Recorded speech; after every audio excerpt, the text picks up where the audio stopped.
Hello everybody, what is going on? My name is Kells and welcome to another video in our World of Warcraft Iron Man series. First, before we really get into this episode, I just want to say thank you from the bottom of my heart. The first episode has 1,100 views. I didn't expect it to get more than I don't know, maybe 100 at the most. But yeah, it's absolutely insane. We've gained like 8 subscribers off that. We're at, I think, 140 now. So, I mean, we are killing it this year, and we're definitely on track to hit our goals. But anyway, jumping into the video here, you see that we do hit level 11. We take the Ice Lance talent point. After that, we continue on with the Family Crypt quest, finish it up, turn it in, and get some pants that we are actually able to equip. That's not a common sight throughout this series, so, you know, small victories here and there. It will get to the point where we have to buy from vendors, which isn't the end of the world, but it does suck just a little bit. So moving on from there, now we have to kill Nessa, Devlin, Gregor, and Thurmond Agamond, and collect their remains for the Agamond family quest.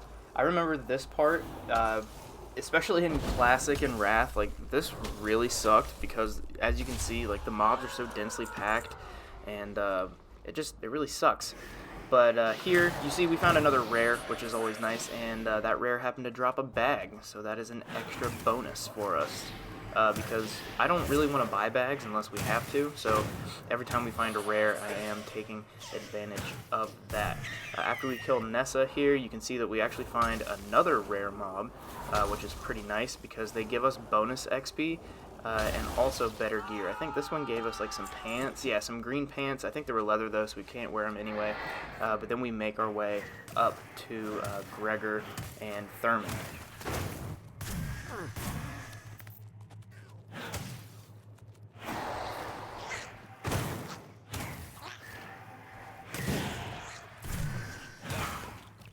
Also, while we were trying to kill all of the Agamond family members, we did have to collect the notched ribs and the skulls from the mobs around the family members. So we turn in both of those quests. You see we get a staff that upgrades to blue, and that really hurts because, well, we can't use it. We got to stick with the old crappy staff that we have. After that, we make our way to Brill and turn in our quests. The Grasp Weekends quest is basically all RP, so that is the main reason why it's sped up, because it takes forever. But yeah, this quest is really cool. There's a lot of lore, and the Agamond family quest is a lot of fun to go through, and it's a staple. I'm pretty sure it's been in the game since Classic, so it's cool because, you know, in Cataclysm a lot of quests were removed or redone, and this quest has more or less stayed the same for this entire time. I will say, at the end of this RP section, I didn't know that he actually turned hostile, and he actually got a couple good hits on me, but thankfully I looked up from my phone in enough time and took him out.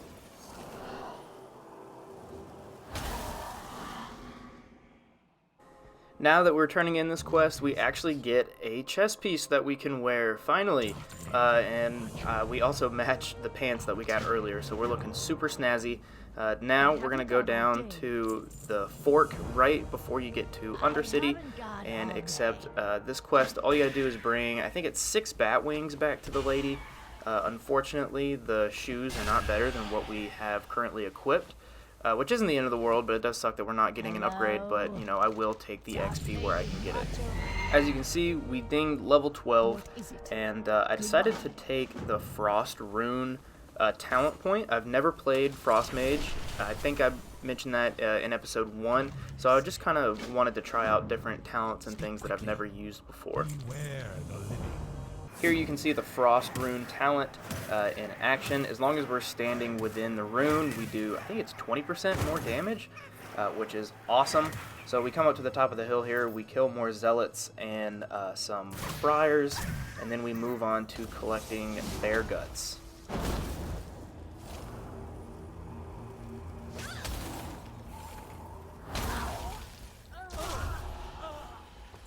I was getting pretty lucky with the bear guts. I think I went like 4 for 4, and then the last like 3 bears I killed didn't give anything. So for whatever reason, I just had really good luck at the beginning, and then it petered out towards the end. But nonetheless, we finished up the quest. We turn both of those quests in, get a bunch of really nice experience, and we pick up more quests to go to. You wouldn't believe it, another spider hole. I forget how many like areas you have to go to as an undead to fight spiders.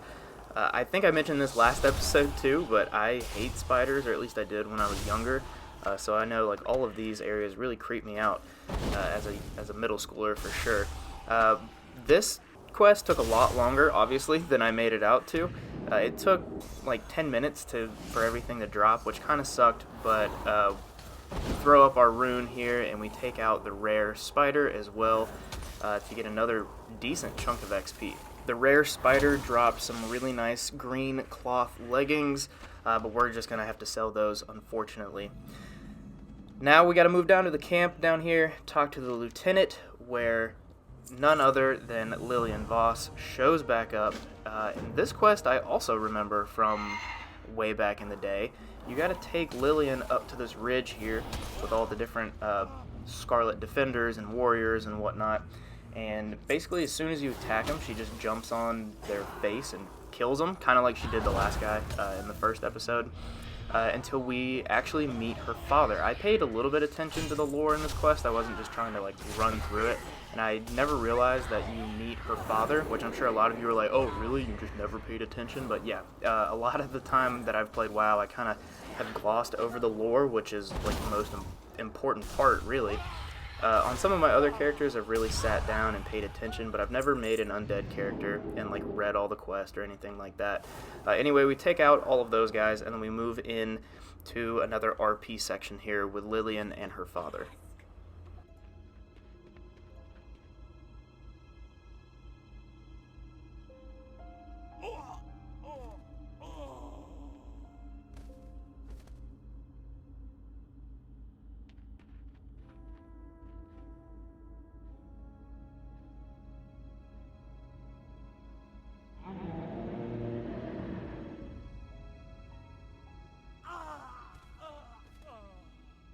We're back at the bulwark, and we turn in the quest that we just completed. We get some gloves that we can't use, and we also get a staff that we can't use. But from that quest, we actually got a bag as well, so not all is lost. I'd rather get something that I can use rather than nothing at all.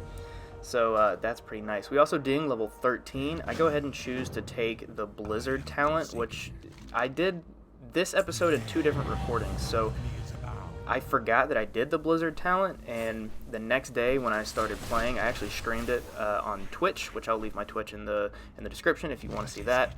I forgot that I had it, so you'll see me kind of look at the ability and be like, what the hell, when did I get that? But that was just me being a dummy. I look at the map and I see the Haunted Mills quest is still up there. I thought I did it, so I made my way back up, and I looked all over for it. I couldn't find it.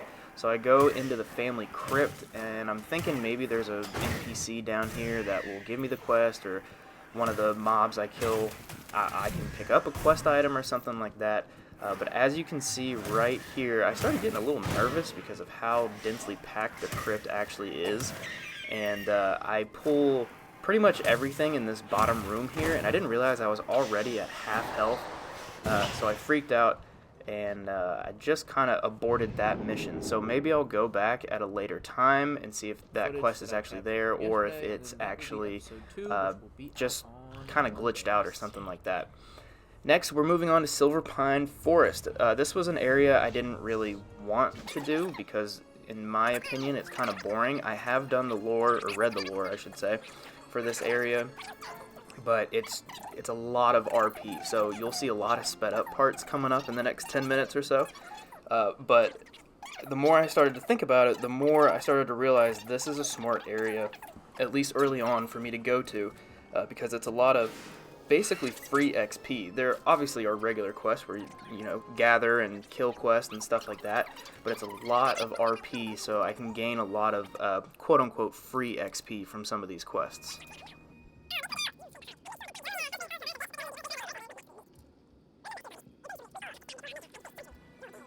After we listened to Sylvanas and Hellscream, a quick little side note first here, Hellscream doesn't call Sylvanas a bitch anymore, which I always thought that was not cool that he's calling her a bitch, but like that's the only time that World of Warcraft really like curses, so to speak, so it sucks that they had to take that out. But we go ahead and accept all the other quests in the area and start picking up the Doomweed and killing the beasts in the surrounding area, looking for the clean guts. This quest took me a while. I don't know if I just had bad RNG or what, but the guts did not want to drop for me, and this took a surprising amount of time, considering how low level of a quest it is. I also had to kill the Worgen infiltrators, which that wasn't too hard, especially because I kind of just picked the ones that the guards were already working on, so I didn't have to take the full responsibility of those mobs. Yes, wow, look at that luck.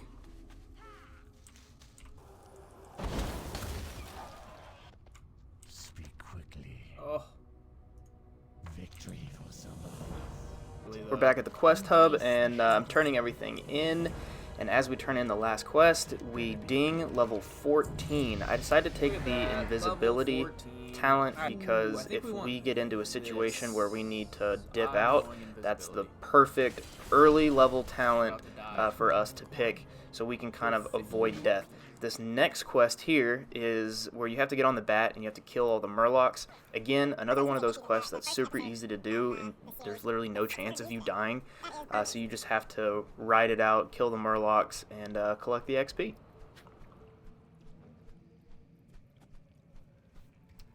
At level 14, we're making some good progress.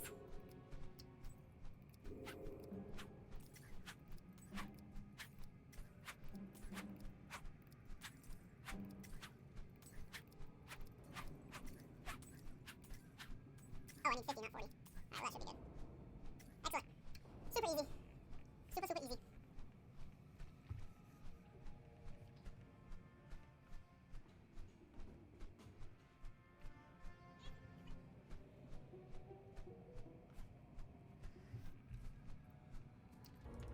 I am forsaken. Nice, 24-5. After turning in that quest and getting a chunky 2500 XP, we head on over to talk to the outhouse, where we accept probably one of the most boring quests in this zone. This is the quest where you have to sit in the armoire and just pretty much read what the Worgens are saying. It really sucks that Blizzard couldn't have hired anybody to voice act this, because I feel like they could have done a really good job. And this is kind of a pivotal quest in Silverpine Forest, and it really sucks that there's no voice acting at all. As you probably know, I have a Guild Wars video up on my channel. It's done very well, for me at least, and just seeing how everything in that game is voice acted really put a damper on World of Warcraft for me, in all honesty. It's still one of my favorite games ever, and I have so much fun playing, but like this quest right here would be so easy to voice. It couldn't cost that much for, what, an hour of 2 voice actors' time. But hey, what do I know? I'm just a small YouTuber making a video.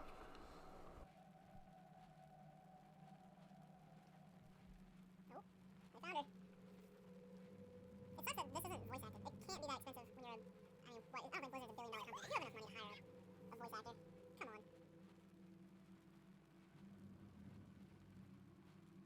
Now that we've proven that we can read at a 5th grade level, we come back, we turn in our quest, we get some boots that we'll never be able to use, and we finally get to move to the next section of Silverpine Forest. What are we if not slaves to this torment? Forsaken High Command, nice. Alright, now we basically just have to... Now that we've made it to the Forsaken Rear Guard area, we pick up the Sea Dog Crate quest and the quest to kill a bunch of Worgen. We also pick up another quest to collect even more animal guts. That seems to be a very popular theme. I forget I do have this the Frost Rune that I can stand on, that we do more damage while we're inside of it. Oh wow, like a lot more damage. I guess 40% is pretty decent.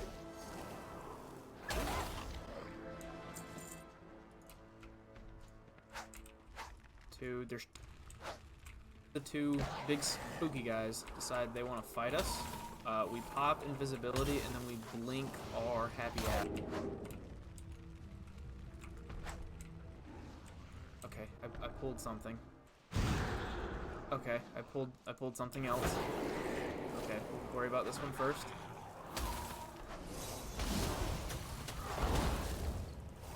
Okay, everything's fine. You're gonna get polymorphed. Look at that. Look, I know how to play the game. It's almost like I've been playing for 12 years or something like that.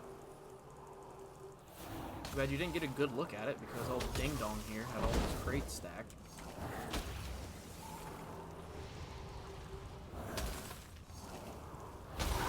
Nice. Hey, oh, actually that... Okay, never mind. That was pretty decent.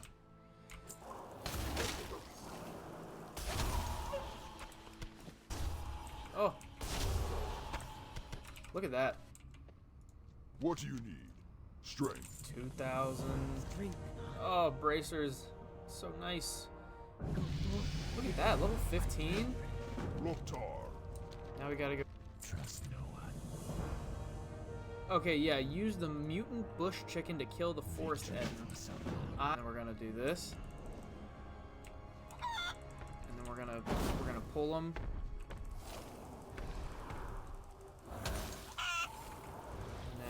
Do real good and real nice. And then this, look at this. Oh. Okay. More stuff we can't. Let's do Fingers of Frost first. Alright, there's one rescued. Alright, there's me rescued. There's 4. There's 5. And oh, you literally just have to walk in. Alright, homegirl.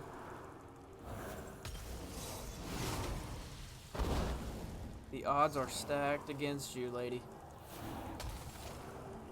And you're dead. Look at that.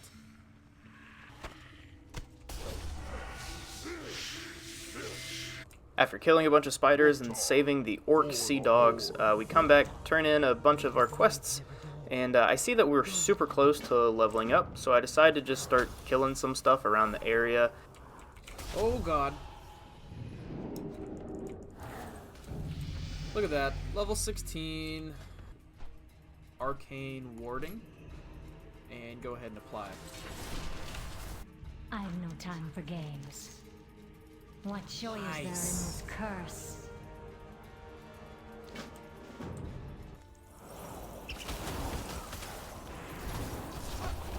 We don't do a ton of damage because none of our gear has any intellect or spirit on it.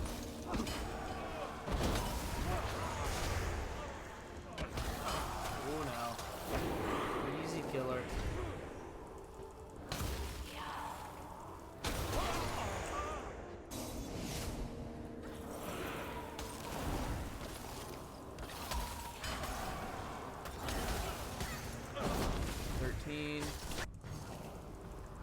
Is everything elite in here? I do not like this. I do not remember this.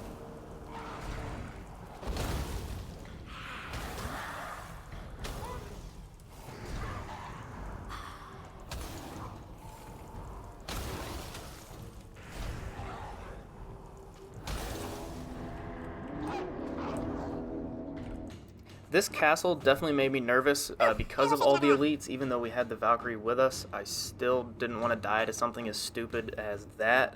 As I've already said a few times in this video, and as I'm sure a lot of you know, Silverpine Forest is full of RP, and this quest is no different. So I'm going to take the time right now to give a shout out to Tyler Holman, who said, "Great video. I think it'd be cool if you did the commentary live, but kept the cuts the same." First off, thank you, Tyler, for the kind words. It means a lot. I know you subscribed and you liked and you commented, so thank you from the bottom of my heart.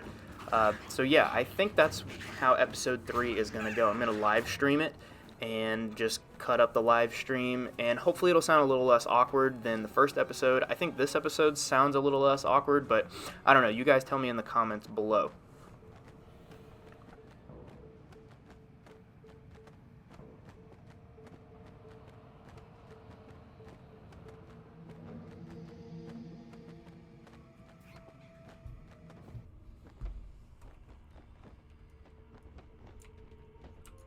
Very nice.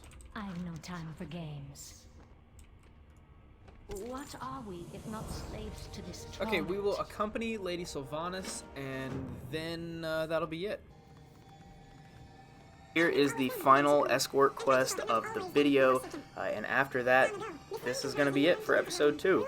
I just want to say thank you again. I know I've already said it 2 or 3 times this episode, but the amount of love and support on the first episode was literally mind-blowing. I posted it at like 9 a.m., my standard upload time, and I think it was like 3 p.m. or 3:30 by the time I got home. It had 583 views, and I literally texted my buddy Blake, and I was like, dude, I cannot believe this video blew up. And now, as of recording, we're at over 1,100 views. So again, just thank you so much for the support on my videos. We're at 140 subscribers. We're killing it. We have almost gained as many subscribers as I did all of last year. So I just can't thank you guys enough. Managed to escape his fate, returning to the frozen wastes of Northrend. With Arthas gone, so too was the control he held over the undead masses of Lordaeron. After recovering my body, I freed the remaining scourge that were left behind. From the cruelty and mercilessness of Arthas, the man who would be Lich King, the Forsaken were born. Our goal, our sole purpose, was to destroy the Lich King. We threw our lot in with the Horde, and began our journey towards redemption. Now, the Lich King is dead, and we have returned. The people who call this land their home in life, do so in death as well. But the Alliance does not recognize our rights. They claim this land as their own, while attempting to invalidate the claims of the founders of this kingdom. I will never allow it. Never! Lordaeron belongs to the Forsaken, always and forever. Thank you guys so much for the support. I'm sorry this video took so long to get out. I promise episode 3 will be uploaded on Monday on time. So thank you guys again. My name is Kels. I'll see y'all in the next one. Live stream. Peace. And yeah, make sure to check out the YouTube for episode 2 coming out on Monday. Peace.